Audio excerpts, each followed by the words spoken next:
नमस्कार दोस्तों, स्वागत है भक्ति चैनल में। आप सभी को राधे राधे, हरे कृष्णा। आज हम सुनेंगे ज्येष्ठ मास में सुनी जाने वाली वट सावित्री की कथा। ये कथा एक ऐसी है, पतिव्रता नारी की कथा है। ये कथा एक ऐसी कथा है जो कैसे यमराज से अपने पति के प्राण छुड़ाती है सावित्री। आइए कथा शुरू करते हैं। प्राचीन समय की बात है। एक प्रतापी राजा थे जिसका नाम था अश्वपति। उनके पास सब कुछ था लेकिन कोई संतान नहीं थी।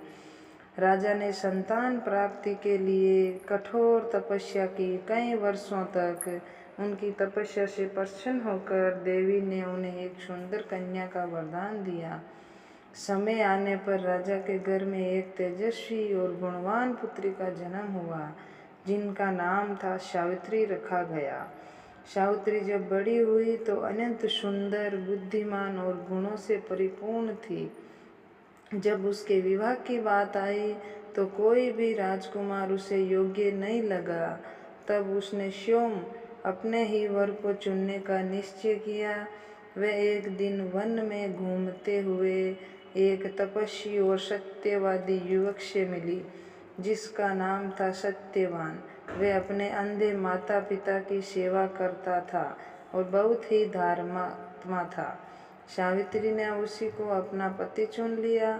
जब उसने ये बात अपने पिता को बताई, उस समय नारद मुनि वहाँ आए और उन्होंने बताया कि सत्यवान बहुत गुणवान है लेकिन उसकी आयु बहुत कम है और वे 1 वर्ष के भीतर ही मर जाएगा। ये सुनकर भी सावित्री ने अपना निर्णय नहीं बदला और कहा कि उसने एक बार जिसे अपना पति मान लिया वही उसका अंतिम निर्णय है।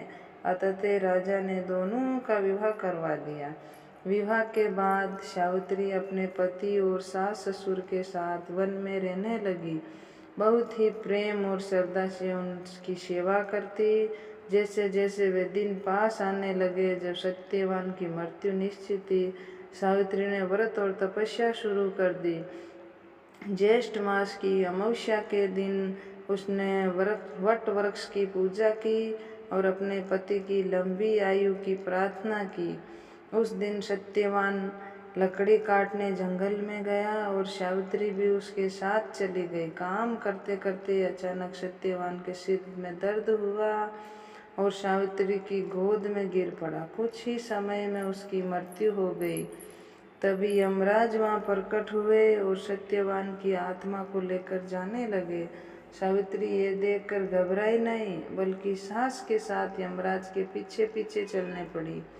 यमराज ने उन्हें समझाया कि ये प्रकृति का नियम है, जो आया है उसे जाना है और उसे वापस लौट जाना चाहिए। लेकिन सावित्री नहीं मानी। वे लगातार यमराज के साथ चलती रही और धर्म, प्रेम और कर्तव्य की बातें करती रही।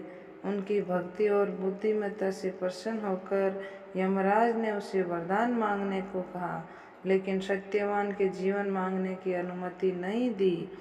सावित्री ने बड़ी ही समझदारी से पहले अपने सास ससुर की आंखों की रोशनी वापस वर में मांगी। फिर उसने खोए हुए राज्य प्राप्ति का वर मांगा और उसके बाद अपने पिता के लिए 100 पुत्रों का सुख मांगा। यमराज के सभी वरदान दे दिए। अंत में सावित्री ने अपने लिए भी 100 पुत्रों की माता बनने का वर मांग लिया। यमराज ने ये वर दे दिया। तब सावित्री ने विनम्रता से कहा, बिना पति के वे माता कैसे बन सकती हैं? ये सुनकर यमराज उसकी बुद्धि से प्रसन्न हुए। उन्होंने कहा कि तुमने अपने प्रेम और चतुराई से मुझे जीत लिया। इसके बाद उन्होंने सत्यवान को जीवन दान दे दिया। सत्यवान फिर से जीवित हो गए। उनके माता पिता की आंखों की रोशनी वापस आ गई और उनका राज्य भी उन्हें मिल गया। इस प्रकार सावित्री के अटूट प्रेम, श्रद्धा और बुद्धिमत्ता ने असंभव को संभव कर दिखाया। सभी का सुखपूर्वक जीवन व्यतीत किया। जो भी सच्चे मन से वट सावित्री व्रत करते हैं, इसी कथा को सुनती और पढ़ते हैं, ये जीवन में सुख शांति बनी रहती है। उनकी पति की आयु लंबी होती है।